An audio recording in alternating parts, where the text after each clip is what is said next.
சட்டவிரோதமாக குடியேற நினைத்தால் இதுதான் நிலைமை என்று இந்தியர்களின் கைகளில் கைவிலங்கிட்டு கால்களில் சங்கிலி கட்டும் காட்சிகளை வெளியிட்டு அமெரிக்க வெள்ளை மாளிகை எச்சரிக்கை விடுத்துள்ளது.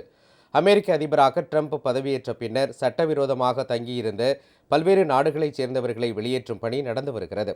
அந்த வகையில் அமெரிக்காவில் முறையான ஆவணங்கள் இன்றி வசித்து வந்த இந்தியர்கள் பலர் C-17 ரக இராணுவ வானூர்தியில் இந்தியாவுக்கு திருப்பி அனுப்பப்பட்டனர். அவர்கள் கைகளில் விலங்கு பூட்டப்பட்டும் கால்கள் சங்கிலியால் பிணைக்கப்பட்டும் அழைத்து வரப்பட்டனர். இதற்கு எதிர்க்கட்சிகள் கடும் கண்டனம் தெரிவித்த போதும் நடுவண் அரசு தரப்பில் விளக்கம் அளிக்கப்பட்டது.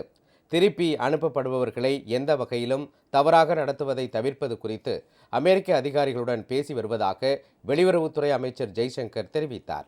இந்நிலையில் சட்டவிரோதமாக குடியேற நினைத்தால் இதுதான் நிலைமை என்று புதிய ஒளிப்பதிவு காட்சி ஒன்றை வெளியிட்டு அமெரிக்க வெள்ளை மாளிகை எச்சரிக்கை விடுத்துள்ளது.